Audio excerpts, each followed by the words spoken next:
Bonjour les gens, c'est Monos et bienvenue sur une nouvelle vidéo de ma chaîne. Cette fois-ci, c'est une vidéo dédiée à C'est facile. Enfin, de la programmation en C. C'est variable, je sais, mes blagues sont variables. Non, ça va pas.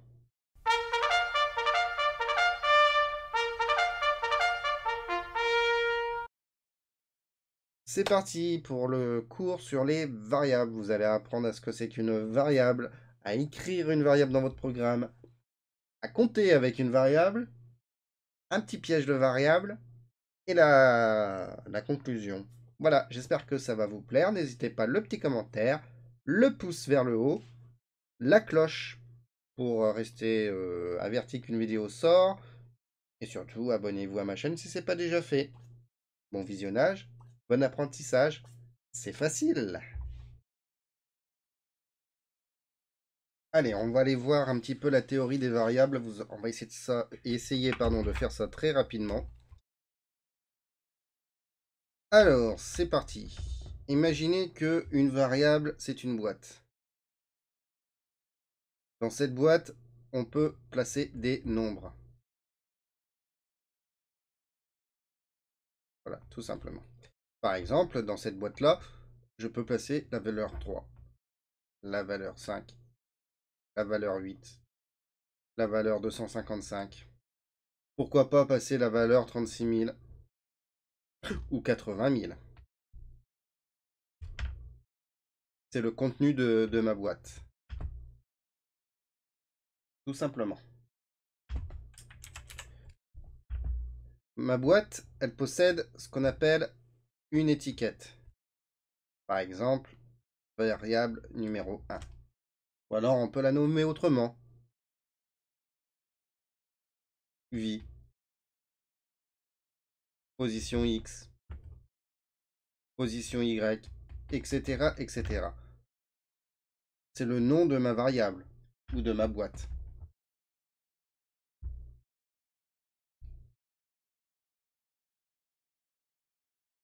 Son identifiant.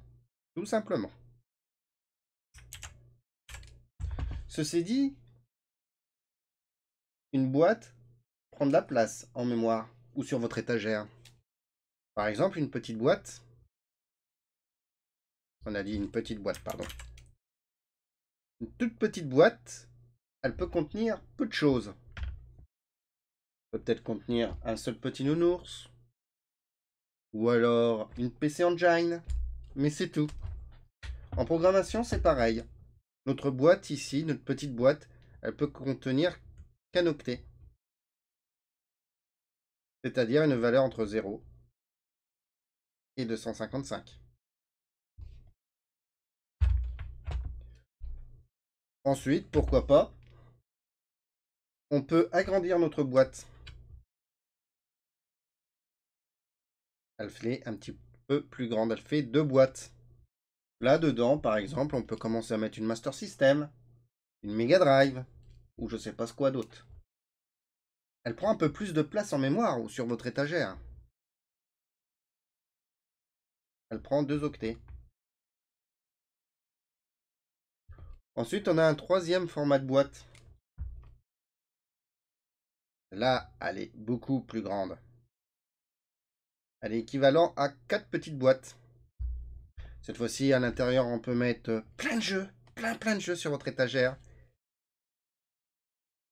Mais elle prend de la place. Elle prend 4 octets. Celle à 2 octets peut à peu près faire 65 000. Une approximatif, hein.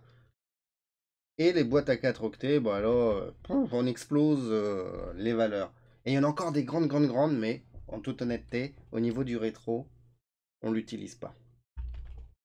Bien sûr, avant d'emmagasiner des choses dans notre boîte, il faut la demander. Ah ouais, tu vas pas dire, pouf, j'ai une petite boîte et on va pas la transformer directement en grande boîte. Ou t'as une grande boîte et on met juste un petit truc, puis elle va faire Mary Poppins, on va la rétrécir. Certains langages, je crois, savent le faire, mais pas le C. Et bah, notre petite boîte et notre grande boîte, elles portent des noms. Par exemple, une petite boîte, c'est un char. Notre grande boîte, à notre double boîte, c'est un short. Et notre extra grande boîte, qui prend 4 octets en mémoire, c'est un long. Et c'est très simple, on vient de définir le typage de notre boîte.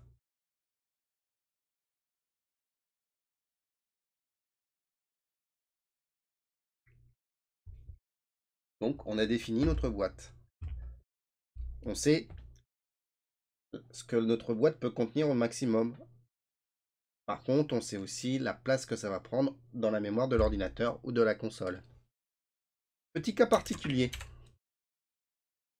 On a un quatrième typage important, c'est le int. Alors le int, on a une particularité, c'est qu'on ne sait pas ce que ça représente.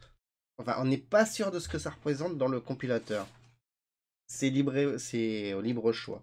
On peut trouver des ints qui font que 2 octets. Ou on peut trouver des ints, très fréquemment sur les PC, qui font 4 octets.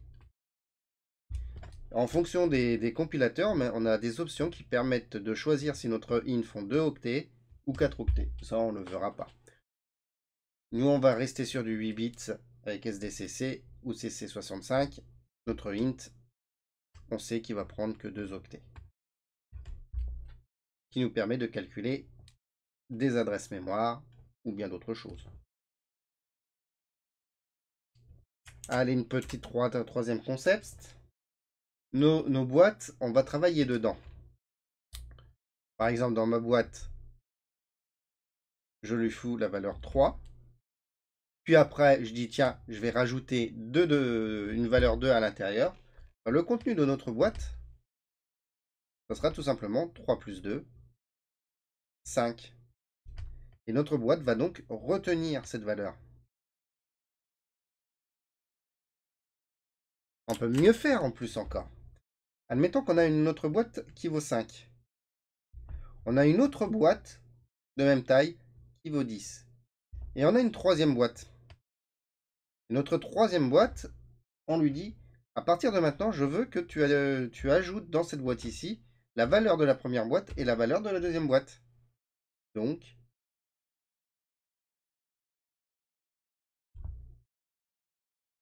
et 5, 15. Notre boîte, dans cet exemple, vaudra 15. Vous allez voir qu'au fur et à mesure de notre programmation, les variables, on va en utiliser énormément. On va faire des tests de variables. On va demander, par exemple, est-ce que notre boîte vie est égale à 0? Si notre vie est égale à 0, qu'est-ce qu'on va faire? Eh ben, on va finir le jeu, fin du jeu, game over. Pour savoir si on est en game over, il faut interroger le contenu de notre boîte. Notre boîte vie, par exemple, a 2 vies. S'il touche un personnage ennemi, on va lui retirer 1. Il ne lui en restera plus qu'une vie. On fait le test. C'est pas égal à 0. Il n'y a pas de game over. Il retouche un autre ennemi. On retire un point de vie. Notre boîte vaudra 0. Condition est vraie. Boum, game over. Voilà. 7 minutes de blabla comme ça. Je pense que vous avez compris ce que c'est qu'une variable. Enfin, je l'espère. Retenez qu'une variable, c'est une boîte avec des valeurs à l'intérieur. Et c'est tout. Vous avez déjà fait un bon morceau d'apprentissage. On va passer maintenant en programmation pure et dure. Voilà donc notre code. On va coder un tout petit peu. Vous pouvez voir ici dans notre fonction main, je vous avais parlé qu'il fallait mettre int. Et que plus tard nous allons changer tout ça. C'est ce qu'on appelle le typage de notre fonction. Quand on met un int, cela veut dire que la fonction doit renvoyer une valeur. Et c'est le retourne ici qui fait office de renvoyeur. Retourne 0. La fonction renvoie 0. Mais nous allons nous attarder aux fonctions bien plus tard. Ce qu'on va faire, c'est qu'on va travailler un tout petit peu avec les variables. Dans le langage de programmation C, c'est comme votre boîte. Si vous voulez utiliser une variable, il faut demander son typage. Il faut dire, ouais, bah, je veux une variable qui vaut 1 octet, 2 octets ou 4 octets, voire plus, en fonction de sur quelle machine vous allez programmer. Pour ça, c'est ce qu'on appelle déclarer nos variables. Alors, on va déclarer une variable très simple, une variable de la vie. On va utiliser tout simplement une variable d'un octet. En principe, dans les jeux vidéo, on n'a jamais plus de 5, 10 vies, 20 vies. Allez, 100 vies à la rigueur. Donc, on va tout simplement dire que la variable est de type char. Ensuite, nous allons lui donner son étiquette. Et on va finir par un point virgule. Moi, je vais vous faire dire attention, warning, warning, warning. Dans les variables, nous avons les variables dites signées et les variables non signées. C'est très simple. Les variables non signées permettent de mémoriser une valeur entre 0 et son maximum. 255, pardon, oui, c'est ça, 255 pour une variable de type char. Mais si vous voulez travailler avec des valeurs négatives, alors on ne mémorise pas des valeurs négatives, mais on peut travailler avec des valeurs négatives, et ben on va signer notre variable. Et cette fois-ci, on peut partir de moins 128 à 127 pour un char. Donc on peut aller dans les valeurs négatives. Pour la valeur char, je vous conseille de bien marquer si la variable est signée ou non signée. Soit signée de char, donc entre moins 128 et 127, ou alors unsigné de char qui prendra une plage entre 0 et 255, soit 256 possibilités. Vous verrez que le unsigné char, c'est le type de variable que nous allons utiliser à 99% sur des machines 8 bits. Et on va garder ça. Maintenant, notre variable vie, il va falloir lui injecter une valeur. Pour ça, c'est très simple. Vie est égal 3. Le contenu de vie, à l'heure actuelle, quand on va lire le programme, il va prendre la valeur 3. Petit aparté, dans les noms des variables. Une variable peut prendre n'importe quel nom. Des noms à rallonge si vous voulez. Vous pouvez faire ça. Pardon, ça va pas fonctionner.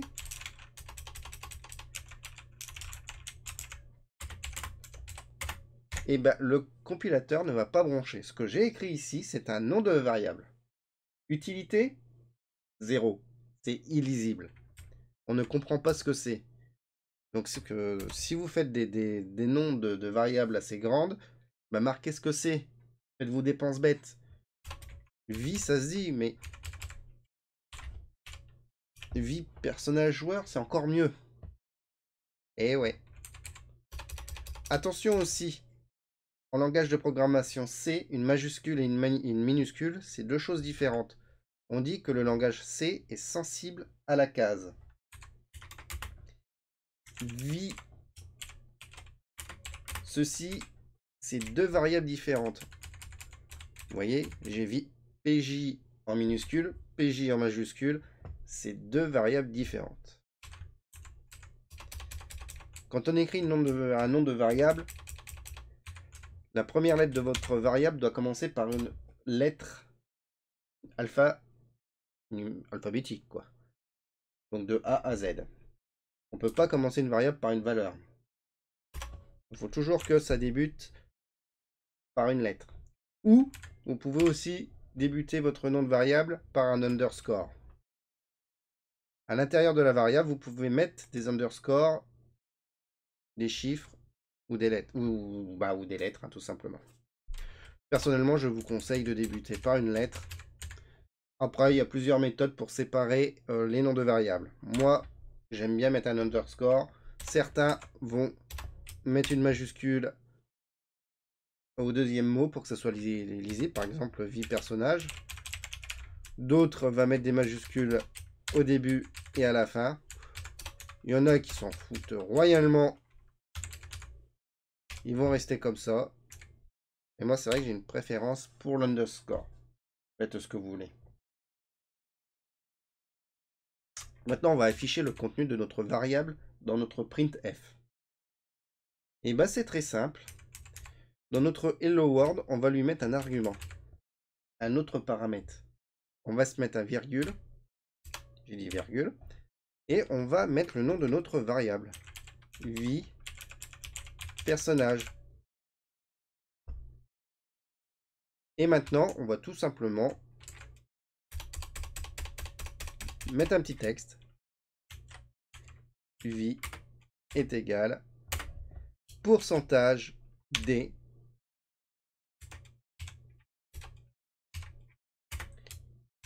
Voilà. Et bien le pourcentage d, il va afficher le contenu de vie personnage. Tout simplement. On va tester. Je me suis peut-être planté, hein. Vie personnage undéclaré. Ah, vous voyez, j'ai fait une petite connerie, c'est pas vie pourquoi c'est undéclaré? Voilà. Je n'ai pas déclaré vie personnage, donc le compilateur n'en veut pas. Il vous fait une erreur, donc il faut corriger. Ça évite des erreurs d'écriture, un coup majuscule, un coup minuscule ou une faute d'inattention. Le compilateur va vous dire attention, là il y a une erreur. Et ça, c'est vachement bien. Voilà. Je lance. Vie est égale 3. Bon, je me suis planté avec le N. Hop. Là, ça va aller mieux. Voilà. Passons maintenant au calcul. Alors, tout à l'heure, je vous avais dit qu'on pouvait faire des calculs dans les variables. Et ben, je vous ai pas menti. Regardez. Mon vie personnage est égal 3. Puis je me dis, par exemple, on va rajouter 2. Vie personnage est égal vie personnage plus 2. Je sauvegarde. Alors là, c'est mes vidéos. Hop, compilation. Je lance le bousin. Vie de personnage est égal 5. C'est bien ce qu'on a fait. 3 plus 2, 5. On va faire pareil. On va déclarer une deuxième variable qu'on va appeler score personnage. Et j'ai envie de multiplier le score du personnage par la vie du personnage, par exemple. Alors, score du personnage, par exemple, on va faire 4.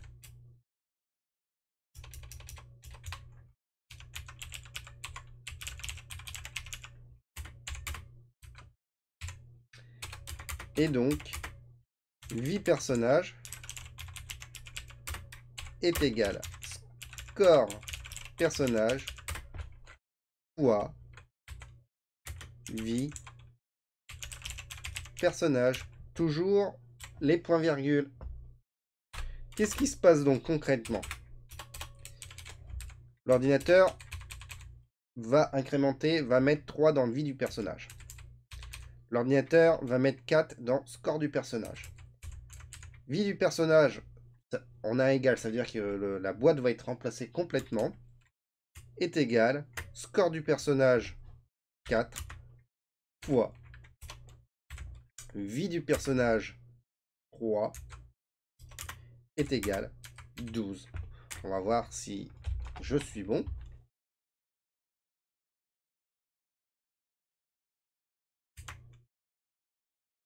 « 12. »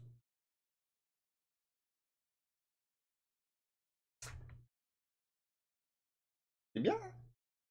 Maintenant, on va corser un petit peu les choses. On va rester que sur le vie du personnage.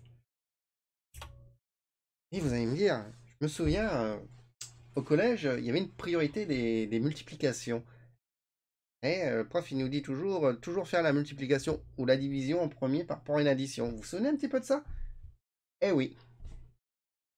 Eh oui, oui. Exemple. 2 plus 3 fois 3. Quel est le résultat de cette opération? Oui, toi tu l'as trouvé. 15? Pourquoi 15? Ah, toi tu vas faire 2 plus 3, 5. 5 fois 3, 15. Mais non, ce n'est pas les règles de multiplication, ça. Non, non, non, on ne calcule pas ça comme ça. On a une multiplication ici, elle est prioritaire. Donc, c'est 3 fois 3 qu'on fait. 9, plus 2, 11. Ça, c'est la bonne règle de multiplication. On va voir si notre langage C est capable de gérer ça. Vie du personnage est égale 2 plus 3, et pas 20, fois 3.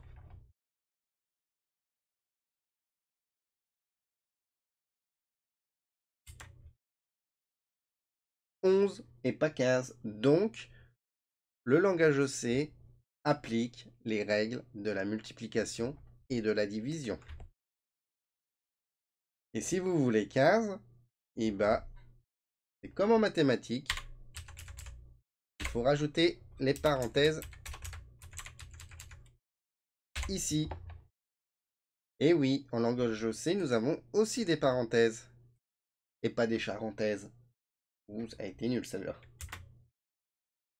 Et là, j'ai bien ma valeur 15. Alors, en C, nous avons aussi nos divisions. Par exemple,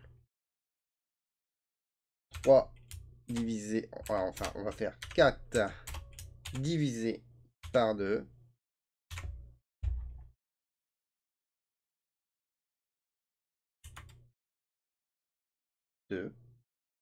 On est bon. 4 divisé par 3.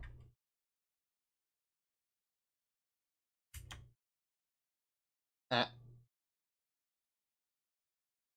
Bah, normalement, c'est pas 1 et des broquilles. Eh, si. Eh, si, si, si. En fait, notre langage C demande bien combien il y a de 3 dans 4. Il y a bien un seul 3 dans 4.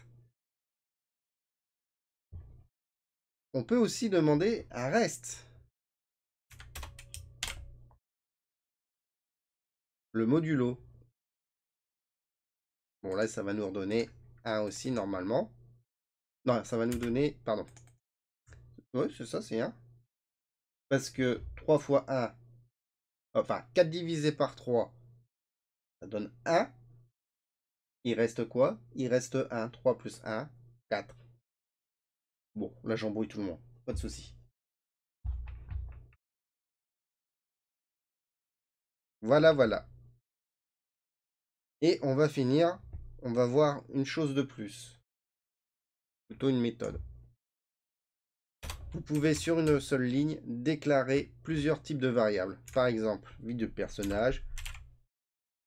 C'est avec des virgules cette fois-ci. Position X. Position Y. Voici 3 variables déclarées de type unsigned char qui existent dans votre programme. Voilà, c'est une autre méthode. On peut aussi déclarer une variable et lui affecter une valeur directe. Par exemple, tout à l'heure, je faisais unsigned char vie du personnage et après je faisais vie du personnage est égal 6 par exemple. Et bien ceci, on peut remplacer par ça. Par contre, on ne peut plus faire de multiples déclarations.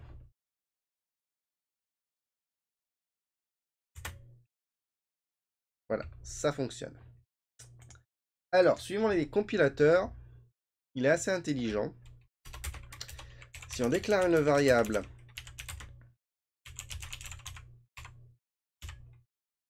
sans rien lui affecter. Je vous ai parlé des warnings tout à l'heure. Alors, si TCC est intelligent, il ne le fait pas. Il ne sait pas le faire, TCC. En tout cas, nous verrons que sur SDCC, si on fait ce petit programme-là, il va nous annoncer des warnings. Parce que position X est bien déclarée, mais il n'est pas utilisé dans votre programme, ce qui vous permet de faire du ménage ou de voir s'il y a peut-être des erreurs quelque part. C'est ça qui est cool en C avec le compilateur. Peut-être qu'il y a des options à activer dans le compilateur, des niveaux de warning. Je n'ai pas regardé non plus, mais bon. Voilà, voilà. On a fini ce petit cours sur les variables. Non, il nous reste un petit truc à voir.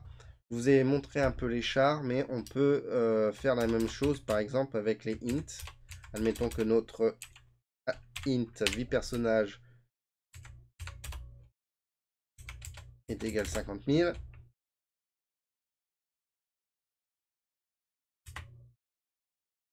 Voilà, ça m'annonce bien 50 000. On a les shorts aussi.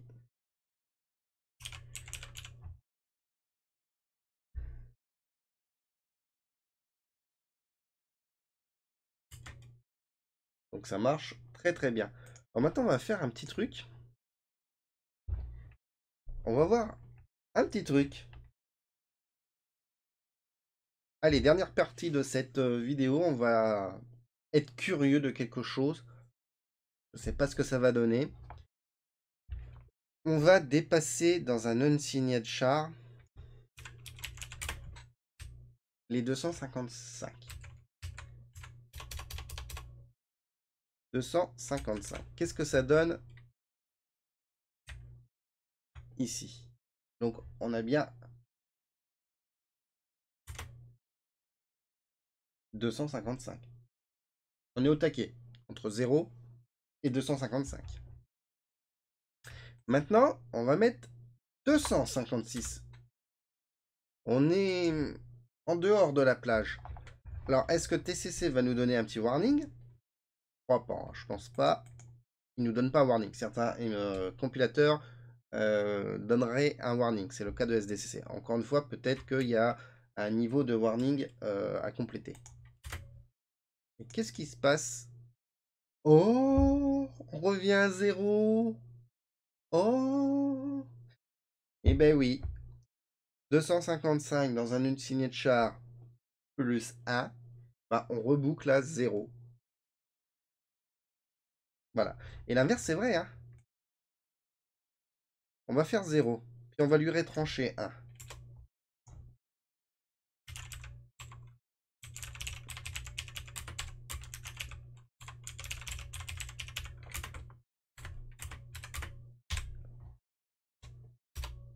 Alors, vous verrez que on aura des raccourcis. Je vous montrerai ça un tout petit peu plus tard pour mettre plus 1, faire moins 1.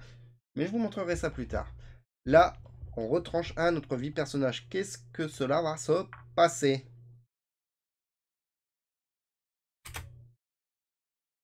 Oh, on a bouclé dans l'autre sens. On est à 255. Bah ouais, on boucle. On va aller voir maintenant les limites véritables du char signé. On a dit 200, on a dit qu'on pouvait afficher 127. C'est ça, 127. Donc on va voir si on est bon. « 127, ce qui est normal. Maintenant, on va mettre à 128.